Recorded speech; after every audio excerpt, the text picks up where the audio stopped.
welcome back to another Good Monday morning. morning. Happy New Year. Happy New Year, Right? everybody. It is a whole nother year. It felt like it took forever for us to get back. It was 2023 when we saw you guys last, and I'm like, man, it's 2024. Can you believe it? Baby.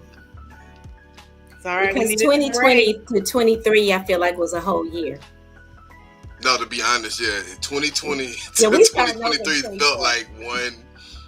This Felt is a like 1 year. restart. This is our But just COVID think, year. next week is like Martin Luther King Day. Like, Right. And a major service day, by the way, the 95th. I love Dr. King. 95th anniversary. I'm not going to cry, Dr. King. 95th birthday of Dr. King, y'all. And there's some amazing things happening. So shout out to Dr. King. Look, we talking about Dr. King holiday already. Major impact to start off the year. You guys look beautiful today, though. Happy you Monday. too. Happy Monday. Happy It's so Monday. good to see Dr. Danny. I feel like she's been gone much longer. And again, I ain't been gone because that it's your long. birthday all month long. Happy belated Happy birthday to Yeah, Dr. honey. Danny. Y'all, please go to the comments right now. Wish Dr. Danny happy birthday. We were not on the air for her birthday, but we are super excited to be back and celebrating her birthday with you guys right now. So please wish Dr. Danny happy birthday on today. Even And though all it's month long. not today. It's already gone. But It's we all wish her month. happy birthday. All month. Yes.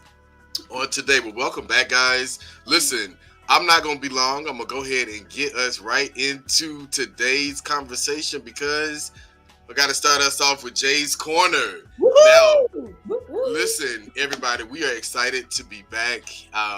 Biggest thing that I have to talk about today, again, welcome everybody. Happy New Year. Excited to be back. Make sure you like and share this out to people. We have a phenomenal conversation today that is lined up and some surprises. So I hope that you guys tune in, get some people connected. Brother Kenneth, who gonna win? I'm gonna win. I'm with you, brother. I know hope it. that you and your family are winning on today and this week, y'all. It's a great start to the week. For Jay's Corner, I gotta highlight this. I'm really excited that Atlanta is trending in the news for something positive. Thank God, because we have had a rocky start to the year in local and also national news. So every time I talk to family members or people that I know outside of Atlanta or the state of Georgia, they're always like, it is always something happening in Atlanta. Like, we got to throw some, just fly over Georgia and just drop holy oil off the plane. Just throw it down. Just throw it down on y'all. But super excited in the news all weekend and on today. Brother Shivy Brooks will be sworn in to the Atlanta Board of Education. And it is exciting just to witness this happen, y'all. Like, this is exciting, phenomenal, and it's a win. I love how people across the city are excited about this, and to be quite honest, it makes sense. Why don't we have anyone who has been on the school board or who's on the school board that has not taught in the classroom within the last 5 to 10 years? And teaching in the pandemic was a whole different thing. So I transitioned out of the classroom last year. And I'm sitting up here like, wow, there are people really making decisions about what children need, what parents and families desire, and they haven't been in the classroom or they haven't led a school. You ain't even been in the classroom. You haven't even led a school. You don't even know how to.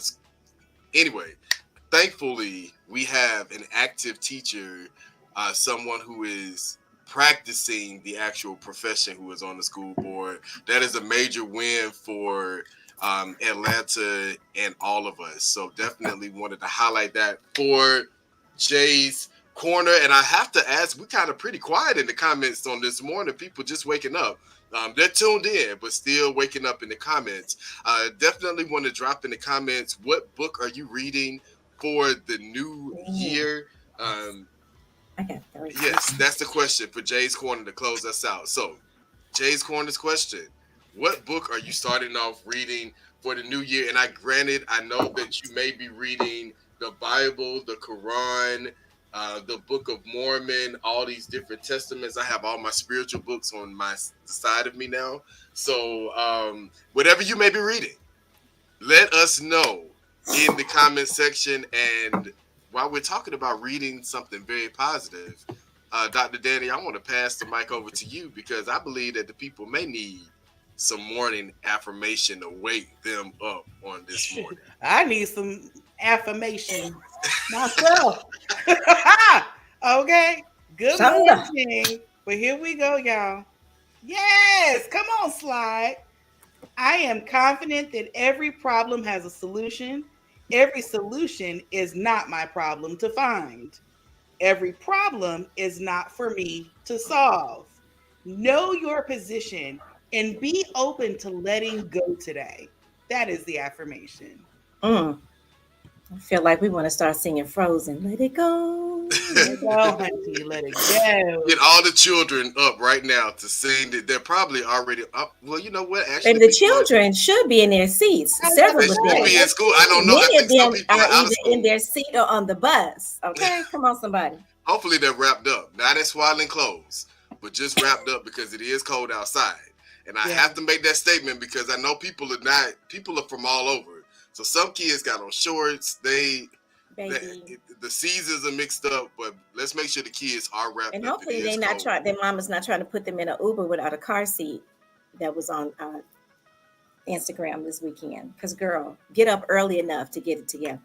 I mean, and listen, Uber drivers with children, if they don't have a car seat, you got to put them in the seat belt and just get some duct tape and just put three things. No, you have to be in a car seat. I know you have to be in a car seat. You can't be sending your child to school by themselves when they like 5 and 6 because you late. Come on, let's get it together. Yes. All the aunts and uncles, let's get some of these younger parents together, honey, and some of us older ones too. Yeah, okay. Some of the older ones too now. Yeah, get this y'all do the right thing. A little early. I'm sorry. Yes, but listen, Dr. Danny, thank you for the morning affirmation. Guys, we're excited to do that. It ain't all your problem to solve. We got to help parents win because this is the I Win Morning Show, and in the morning we starting off the week right, making sure that the parents are winning. So please, Uber drivers, don't do the tape thing. You don't want to scare the kids. Don't tape them in, but they do need to have the proper care when they're in the cars traveling. Safety is first, guys. Seriously, in all seriousness, safety is first. Dr. Danny, we love the red curls too. I think it's giving a little purple feel, but we are super, super excited about the morning affirmation. Run it back for us one more time, and then we're going to go right into the tea for this morning. Okay. Yes. Okay. I am confident that every problem has a solution. Every solution is not my problem to find. Every problem is not for me to solve. Know your position and be open to letting it go today.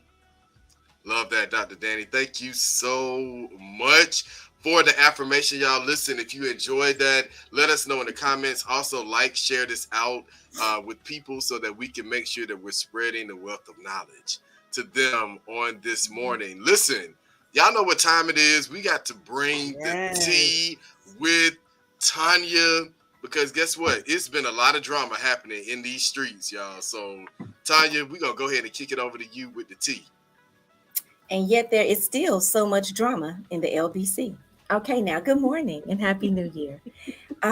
Listen, Jason took a little bit of my tea, which if you have even been anywhere near your television watching the news, it is tea, baby. It's a boiling pot.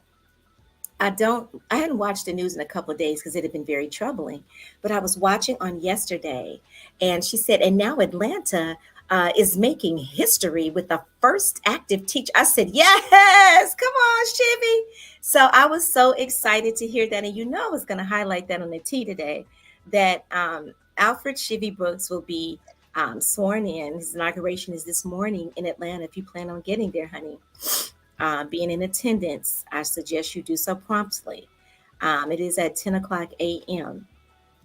Now, keeping in the track of educational news, I don't know if you guys know that FAFSA dropped a little bomb on us about a week ago. Some great news, especially for African American and African American students and students of color, that they are taking that dissertation down from 108 questions, I think, to about 46 questions. And then there are some ways that they're allowing students to be able to report. It's not as strenuous because we know that in like many systems in America, it was not equal, separate and unequal. We still are. So I was happy to see that.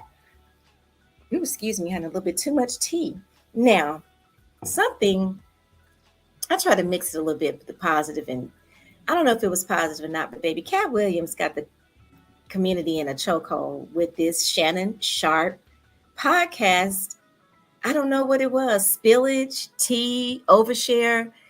You all can put in your comments what you think. But for me, I like Cat Williams and I like many of the comedians that he talked about. But what I feel like we need to stop doing in 24, what I want to leave in 23, is Black folks getting on national platforms, wearing out other Black folks unnecessarily. Because some of those things we could have died and never known. And that's all I'm going to say about that. So in the, you did see that I did a little praise dance to Dr. Danny's affirmations. And in the spirit of the aforementioned affirmations, I'm going to let that go. And that's been your Tea with Tanya. Hope to see you later on today at the swearing in of Alfred Shibby Brooks. Whoop, there it is. Yes. You did that. Yes, whoop, there it is, y'all. Listen, you may lead it. Oh, God have mercy. The affirmation and the tea, if it ain't blessed nobody else, it's blessed me. I see so many people, especially because social media is like a journal. It reminds me of Brandy's sitcom, Moesha. From the end of the 90s, and the music would come on, and it's coming on, and it's like, okay, she's gonna sit down and she has her journal, then boom, here's her affirmation, here's her tea, here's her Jay's Corner, here's everything. You just get everything. And I feel like people put so much out on social media, and I get, sharing how you feel, and I get all of that. I just think that sometimes we give so much, and it can be detrimental to others in our way of sharing. And so just be mindful of that, y'all, in 2024. We don't have to know everything. They stuck there. The comments are taking me out over here. Wait until we get into the topic for today. My God. No, we all have to. Don't give us everything, y'all. Please, just give us an appetizer. Give people y'all got to tease the people. Let me wonder about something, honey. Right? Just wonder. God is a wonder to my soul. I don't know. Just anyway. Y'all, we are excited about our conversation today. If you have not noticed, first of all, our flyer kind of gave it away because the color purple is so royal and it's so beautiful in our flyer. So on today, y'all, we're talking about the color purple. Another hot topic in the Black community. So many things that we can talk about with the color purple. So much to unpack. So we're going to hear from this amazing iWin team, but I'm going to pass the mic to Dr. Danny because we have a little something special for y'all this morning. So, Dr. Danny, go ahead. Yes. So today we have a special guest who's a special friend of mine. We go way back. And way back. Yes. Talk about tea. We got tea on each other, honey. But back in the Hofstra days, we have somebody named Rondell Westcott, who is a brother, a friend, and a producer, has worked in the industry for years in multiple capacities, and has passionately watched The Color Purple. I believe I'll let him talk more about what he's seen. He's seen the new one a couple times. He's seen the old one a few times. And I believe he saw what was on Broadway. But please give it up for my brother who is here to give some comments and some thoughts on The Color Purple and production. Roddy! Good morning. Good morning. Good morning. Happy to be here. Good morning. Yes. It's great to have you, brother. Happy to have you. Thank you. Thank you. Sending y'all greetings from Brooklyn, New York. Brooklyn. Good. Brooklyn. Yes. And shout out to Maritza in the comments. I'm from Philly. I saw Maritza said she was checking in from Philly. Yeah, I can Maritza. tell by that comment. All right, BK in the house and Philly. Yeah, Yes. I'm North Philadelphia, 32nd and Allegheny. Yes. North Philadelphia, Awesome. born and raised. North Philly. All Okay. right. Yeah, Marissa, that's my sister, y'all. I love Marissa. She has a show on Wednesday. Parents, y'all get connected wherever you are. Connect to what she's doing. Some phenomenal work. And shout out to all of our regular viewers, those who are connected in. This morning, we're talking about the color purple. I tried to put on some shades of purple this morning. Praise the Lord. I really tried, y'all. But we are excited. Now, Dr. Danny kind of teased us a little bit because we know that there was a film adaptation that just came out for Christmas. If you haven't seen it, y'all check it out. But we also know that in the 80s, it was a film, right, that was called The Color Purple. Those in the last 10, 15 years may have been able to connect to the Broadway musical, which was phenomenal. But the ELA, English Language Arts teacher in me, has to help some people realize that this is also originally a book by Alice Walker, which is phenomenal. I'm looking at my book right here on my beautiful library in front of me. But you guys won't see it today only because I'm not getting up to get it. But it's a book. So I wanted to kind of open us up with that, just a little bit of context around The Color Purple and where it derived from and how we are to the conversation around masculinity in the recent film and just the conversation around toxic masculinity, which seems to be a really huge thing for people. So I'm glad to have our guest on to hear from him and just kind of get right into it. So let's go. Yeah. Good morning. Have all of us seen the film? Yeah, that's this adaptation? Yes. Okay. All right. Yeah. I think I was the last one to see it, but yes. Okay. Now, and I will say thank you, Dr. Danny, and thank you for the invite. Glad to be here. But yes, as you said, I've seen the reimagination, as Oprah calls it. Like she said, this is not your mama's Color Purple. This is a reimagining, right? So it's not a remake. So I think people may have gone into it expecting it to be an updated, modern version of what was done by Steven Spielberg back in the 80s, but this is not. And I will say that I did see the Broadway musical at least 2 times. I saw it once with Fantasia when she was starring in it, and then LaChance when she was the original Celie, who she won the Tony Award for it. So I was kind of aware of the musical story or the musical adaptation from the original film, right? So some of the songs that are now in this new version are derived or picked up from the Broadway version. So for me, it wasn't a total shock because I've already kind of seen it in its, iterations as it kind of grew and evolved. But I do know, like I saw it, first time I saw it with a couple of coworkers. We had like an advanced screening a week or so before it came out. So some of the coworkers, we all enjoyed it. But then on Christmas Day, I saw it with my family. I saw it with my sister-in-law, who saw the original and loved it, and then with my 16-year-old niece. And neither of them liked it. They both had seen the original, but I think, again, people went into it expecting it to be just an updated version.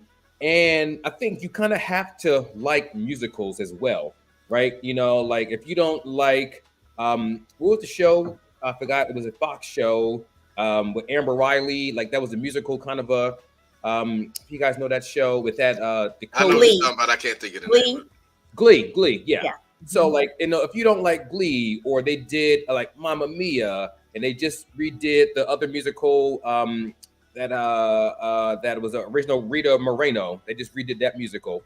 But so if you don't like Rent is an old one too. Yeah. I mean, Dreamgirls. If someone made a list of all of the various musicals over the last 20 to 30 years that people are in love with, and I don't really think kind of equate to the fact that these are musical. Marissa put in the comments West Side Story. So I'm confused. I want to ask you guys this and hear from Rondell his perspective on this.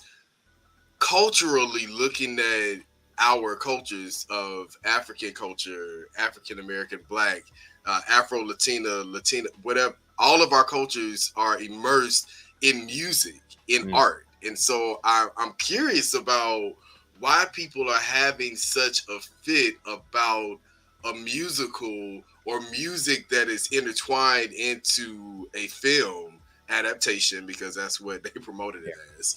I'm just curious about why this is a real huge hot topic when music and art is a part of our everyday culture, it's a part of our everyday lives. So I just wanted to get you all's thought. Can I put in my 2 cents real quick? Oh, go ahead, Tanya. Go ahead. No. Go ahead, Danny. Now, because see, this is where I'm getting a little frustrated, right? Because I'm thinking Oprah's got all this power. And Rondell, you brought up a really good point, which I had no idea she's talking about is reimagined. Why not put that in the title? Like The Color Purple, reimagined, or just call it purple. So we're not comparing the two, because essentially the title really does give this expectation that this is the remake of the original. Yeah. And I'm looking at it like, okay, well, it should follow what the original was. That's just, I mean, as much power as she has, as much creativity as she has, like maybe that is the strategy. It was, let's come up with some controversy, because people are going to go in there pissed off that they're not seeing the original Color Purple. So maybe that was the motivation, but I don't understand why it wasn't in the title. Yeah, no, I mean, I will say that it was in a lot of her press tour, right? They did heavy press for this film. Yes. Those who watch TV, I know everybody now doesn't have traditional TV, right? So but if you watch Good Morning America, Today Show, CBS This Morning, she was on some of the night shows with Jimmy Kimmel, with Jimmy Fallon, Stephen Colbert. Heavy press. No, the cast was everywhere, right? Online and on TV and on Instagram and everywhere promoting. So I think they alluded to a lot of it in a lot of the press tours that it was reimagined. Even Fantasia, she talked about it was a musical.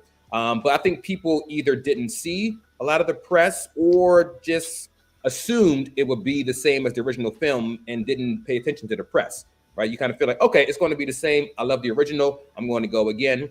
And about the story, I don't think the story changed much, right? It's still based on a book by Alice Walker. Right. That's the thing too. I know, like in the media, people have been coming out, and I think the biggest controversial scene for those who haven't seen the original or read the book or seen the new one, there is a lesbian kiss, right, between Celie and Suge Avery, which was in the original, it was in the book, and it's in this new one. And it was just like lips touching, right? It wasn't a whole hot and heavy scene. But a lot of people have been offended by that, and a lot of stuff online from even celebrities and just everyday people. Oh, I had my kids in the theater. I didn't expect to see two women kissing, and I was offended. I got up, I walked out, I was uncomfortable. So, like, again, it's like, but that stuff, and I think, the original Celie and Suge, their kiss, I think, was more passionate back in the Steven Spielberg film than it is in this new one now. So either, again, that was 30, 40 years ago. People could have forgotten about that. But I think the controversy is kind of the same, right? Back in the day, the NAACP was protesting the old film because they thought, I think Danielle alluded to, like, some of the stereotypes, like, the black male, like, you had a stepfather molesting, raping, her daughter, and had a kid with his, stepdaughter. And a lot of the poverty scenes, right? They were like a poor family, in rural Georgia. So like a lot of the things that are still in this film here were part of the original film script and the original book. So, whatever themes people are offended by or saying, have gone too far, or we're still perpetuating a stereotype. It's like, this is based on the book that was written years ago. And the story was set in 1909, Georgia, is when it started. So if you think back to those times, those were some of the themes that were going on in that time in the world, and they just kind of kept it going. So they didn't change the script too much. They stuck to the script. Right. But I think, where over 100 years later, from like 1909, whatever, and I think people just are uncomfortable. I also think that people don't read. People don't read. We are in a quick information age with all the social media, because they did do a heavy press tour. And if I'm going to go see something that has been done before, if I don't know anything about it, I'm going to try to find a book to read what was done before, but that's just me. So I think for the age group, a lot of the age group that are saying it now, which are more prominent and more vocal, which are millennials, it is a bit, it was a tad bit shocking because they really did not understand that this was a musical. I Yeah. think that maybe it could have been put in the name more, but I don't know if I remember seeing that it was a musical. I just knew because I am an avid, I watch all Good Morning America, all of them, Jimmy Kimmel. So I was able to see, and it made me excited to be able to Yeah. see this particular cast. Because I thought one of the things that impressed me was how well rounded the cast selection was, Hmm. from millennials to older actors, from actresses to singers to folks you didn't even know could sing. And I loved the story of community in it, where, and I forgive me, I cannot think of the young man that played Harpo, was Oh yeah. selected Corey, to read Corey, for something different. What is his name, Rondell? Courtney? Corey, yeah, Corey Brooks, I think. Corey. Yeah. So Corey and Danielle Brooks had gone to Juilliard together, and when he was selected to read for his part, I think originally he was going to do Mister, and then he got cast as Harpo. But he said, "I'll only do Harpo if Danielle Brooks can play the part that she's going to play," right? And I loved that. The caption on that particular Instagram post was, "Make sure that you have folks that speak your name in rooms that you are not in," and it showed community. And then if you go to some of the stories, we look at how it was made and when it was made, just that vast community of Black actors coming together. Yeah, the story is going to be controversial, but so has our sojourn in the Americas been controversial. Oh, yeah. And what I want to say is that I started watching the Golden Globes last night. Quickly turned it off. Golden Globes so white, per usual. Bass Reeves, I don't know if I didn't stay to the end and see if he got anything. I thought that was a great storytelling by David Oyelowo. And what came to my mind was, I think sometimes I've seen these in the comments of my age group. We want to see more films that are depicting a lot of the positive sojourn of our state, our time in America. Like, somebody go back and do the Black Renaissance when we were in political office, and the story of Robert Church and Mary Church Terrell and all those Black millionaires that came up out of Memphis, Robert Church being the first Black millionaire. And then going back and getting some of those stories as well was a conversation I was a part of this weekend in the mountains. But I enjoyed seeing this adaptation of The Color Purple. I thought it was great.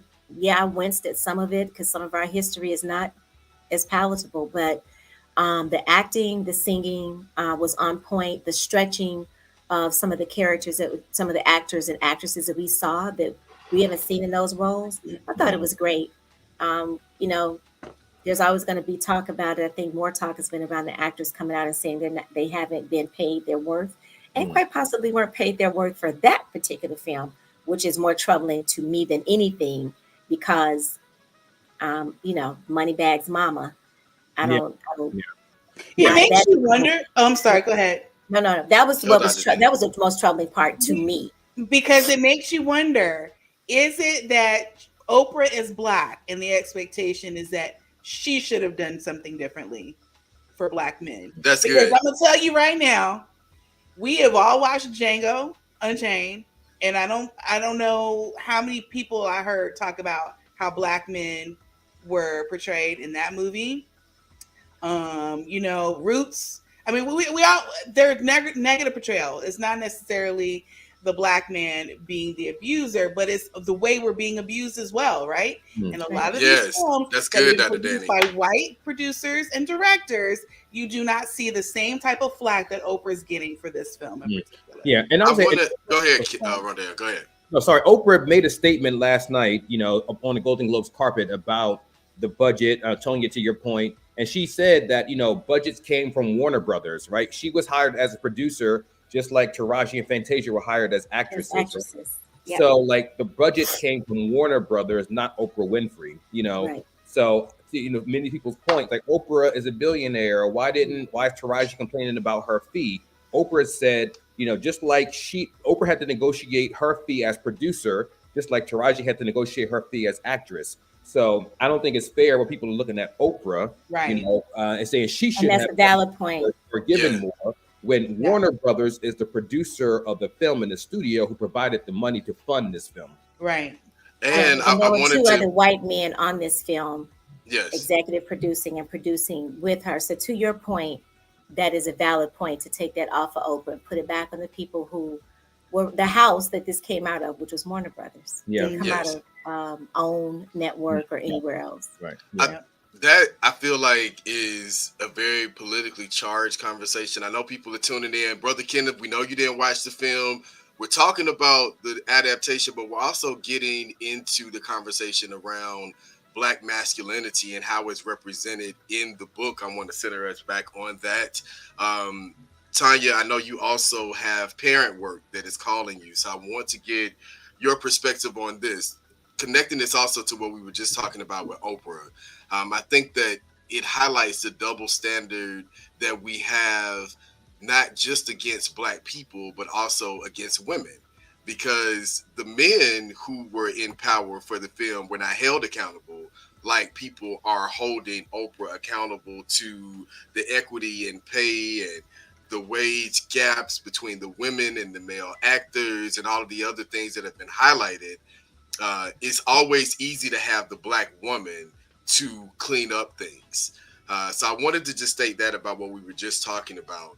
Centering us back around the representation of Black men, I do want to go to a comment that Brandon BK Kyle Jordan made, and it says that people had such an issue, like Bootsy, like, you know, some of the rappers that tuned in, and I took my kids and we walked out when we saw the kiss, but when the women were being abused and they were being raped, you sat there and you smiled and you enjoyed the representation. And so I do want to get into that because it's an issue in the Black community where for so long I can hear Bishop Carlton Pearson right now in my mind saying, don't you go down this road with the Black church, but I have to, because the Black church plays a major role in a lot of the themes that Alice Walker, for people who did not read the book, Alice Walker was doing an ode to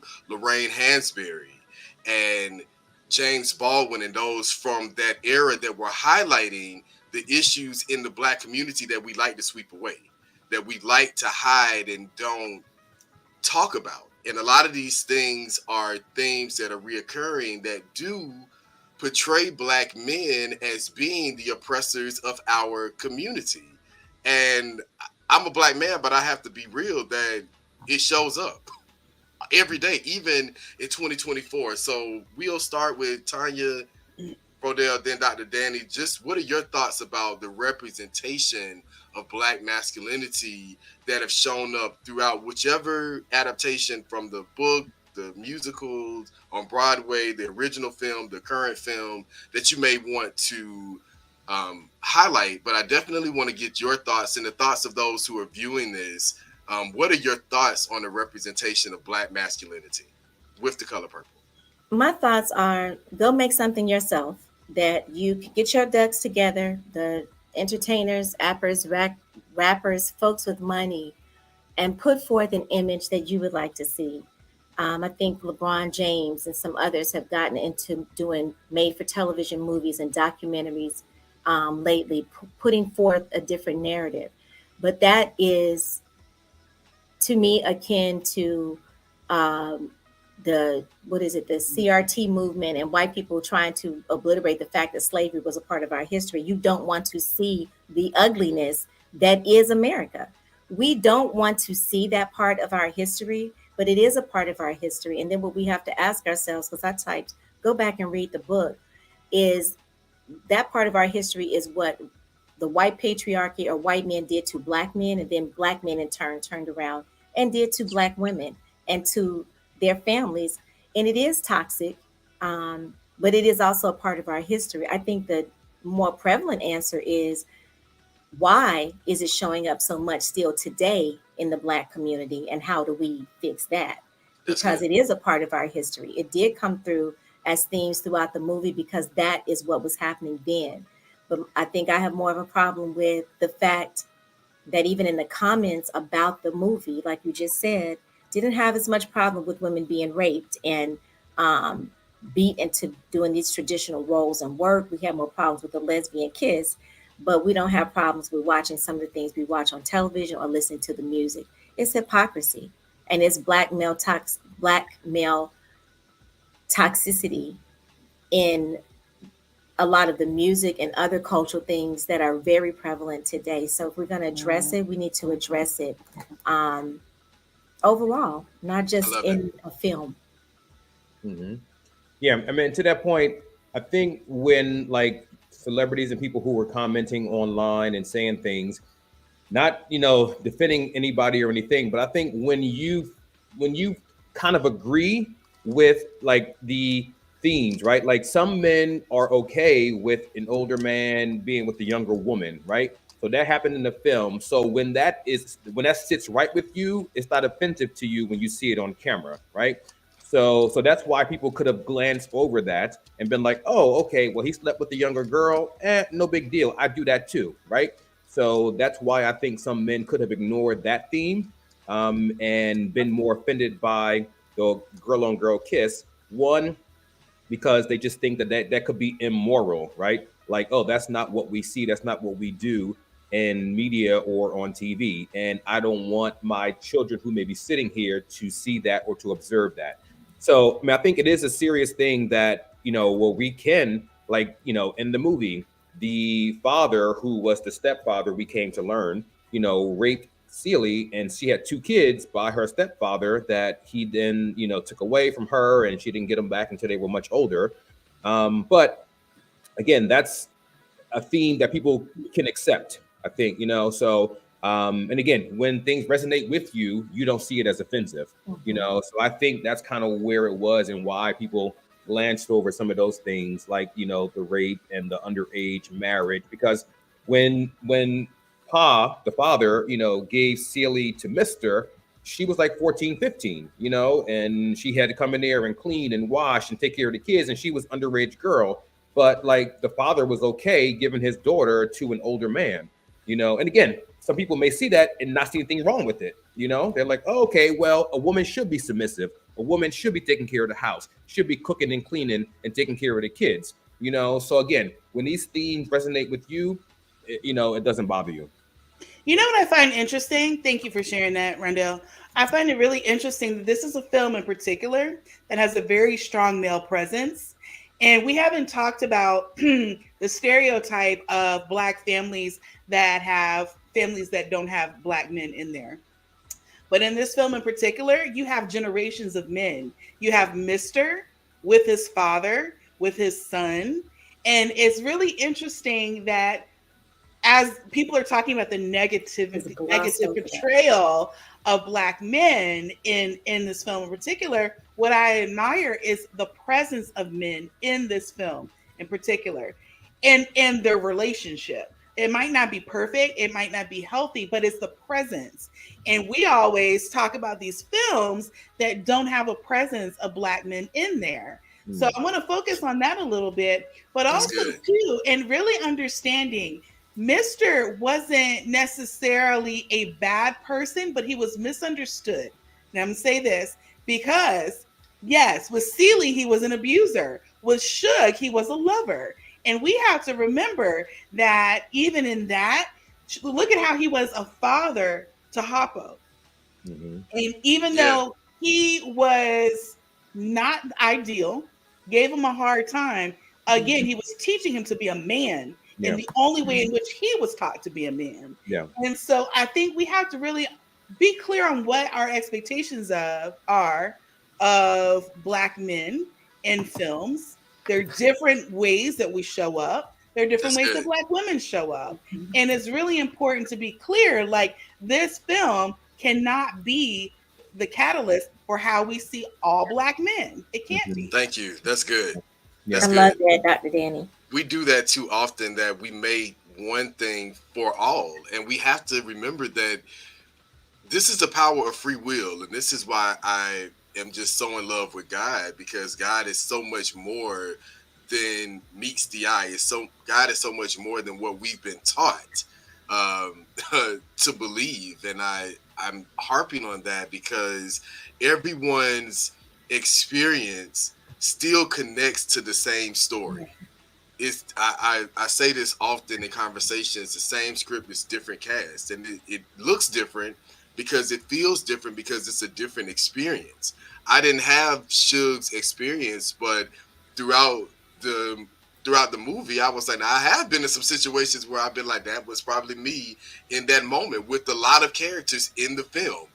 I think that a lot of times people want something to be in their way, and that's why we always say it's impossible to please everyone because everyone is going to have a different perspective to how they see, how they feel, how they interpret something, but it still connects to the same baseline. I also want to highlight this.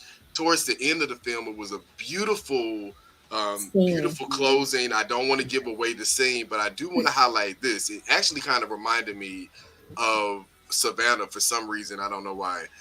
But when they were under the tree, I wanted to highlight this because Dr. Danny did a beautiful job of showing us that Black men were represented in various ways. Mm-hmm. There was a Black man who was sitting under the tree with his children as his wife was standing over this is what I took from it. It was almost as if she was admiring how he was being nurturing with the children. We don't see that either. We don't praise Black men as fathers, as nurturers, as men who are listening. So I feel like, yes, there were the main characters of Black men who we saw in very bold roles. A lot of times we did not like the things that we saw of them, but we also saw other Black men throughout the film who were representing various things, and I thought that there was beauty in that. And so sometimes we miss the things because we get caught up on one aspect. Yeah. And the part of forgiveness. Yeah. What is the stereotype with Black men in these types of relationships where it's okay, it's too hard, I'm gonna run, I'm not gonna face my demons? You saw forgiveness throughout this entire movie. Yeah. Even at the very end. Yep. Mm-hmm. And you didn't see that in the original, not in the same way. Not in the same way, and not as in your face. Right. Exactly. Now, and not the empowering points to the people who had been devalued and disempowered and disemboweled. It was a very empowering ending. And I think for me, that was also, Dr. Danny, one of the stronger points. And it left me going, okay, because the moments that I was like, oh, I can't. By the end, I was like, now I didn't expect that, right, to be in that way, and I left being able to feel good about it. I thought it was great directing and great acting and a great rearranging of the original one. And if anyone has not gone to see it, I urge you to treat yourself, and I think I will definitely see it again because you miss some things the first time, but I loved it, and we can talk the next time. But baby, them pants. Hey, don't give the pants away. Now. Yeah, that was the thing for me. That was like, okay. I didn't get that. Could you try again? That's my son.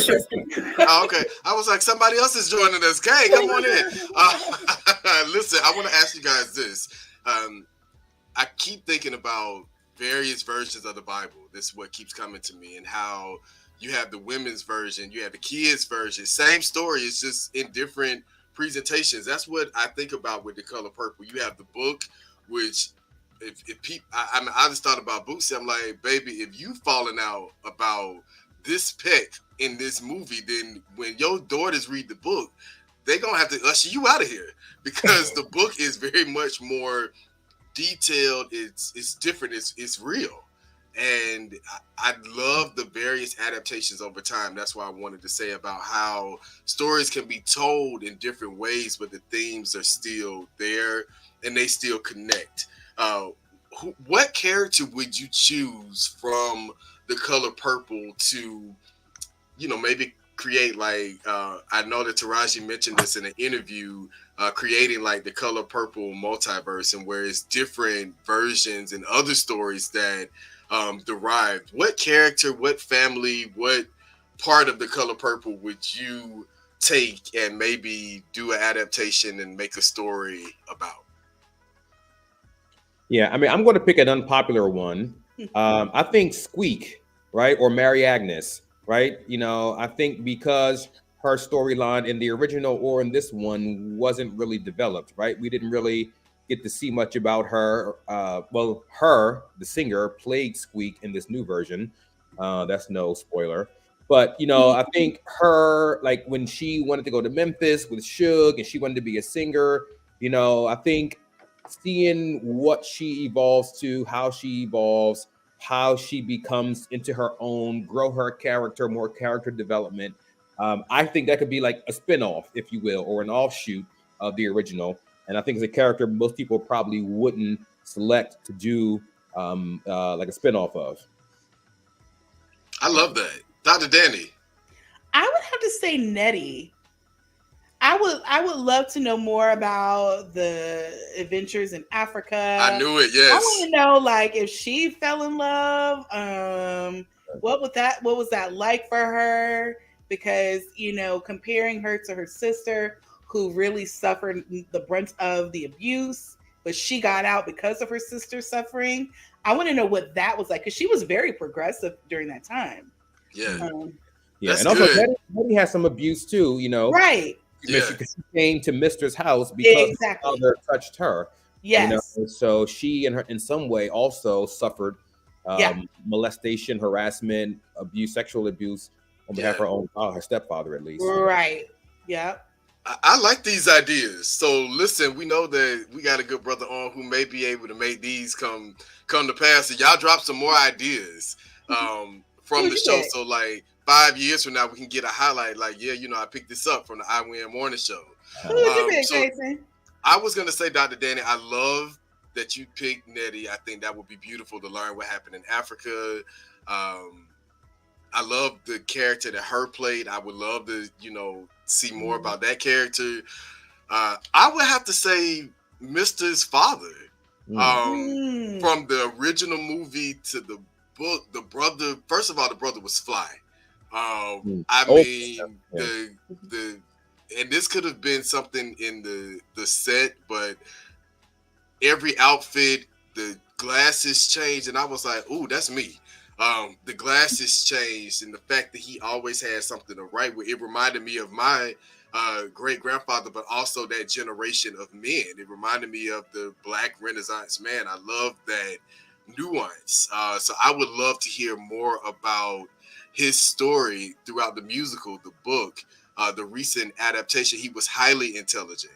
He was well dressed. So I would love to hear his story. He also reminded me a little bit of Olivia Pope's father. He was a critical thinker. He was like, okay, you have a problem. I'm telling you, this is, you know, what you need to do. It reminded me a little bit of my daddy, how he would say, listen, here's the blueprint and this is what you need to consider, but never force his ideas on me. And I love how I saw that relationship with him and Mister in the film. Like, okay, hey, I'm trying to give you sound advice, but you could go out and do it in your own way. But when you come back, I'll be ready to say, hey, why don't you try it a different way? I just love that about his character, and I would really go into a little bit more of his story and maybe a little bit of how he grew up and maybe took on some of those things that inspired him. Yeah, I think that's a good one, because I think even in the film, like at the dinner table scene, right, when Celie confronts Mister like for the first time, and she says to old Mister, the father, that if you had taught him to be more of a man, you know, he wouldn't be like this, right? So she kind of I guess accuses old Mister of having Mister be how he is, or Albert, you know. And also, for those who didn't see the Broadway show, that role is in this current film. It was Lou Gossett Jr., we know Academy Award winner, but in the Broadway show, it was Lou Myers who played Mr. Gaines from A Different World. Yes. Wow. So he played old Mister in the Broadway film, Nice. and then Lou Gossett Jr. was old Mister in this new one. You know, so yeah. Shout out to both of them too. Cool. Yes. Okay. Yes. The So older listen, generation. Yes.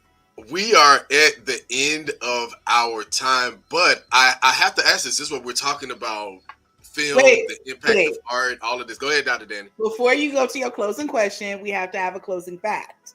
All right, go ahead. Closing facts is congratulations to The Color Purple because they made the largest amount of money, which was $18 million for Christmas Day, which has been noted to be the largest amount of money since 2009 for a film, totaling for the 2 days that they showed the film, $25 million.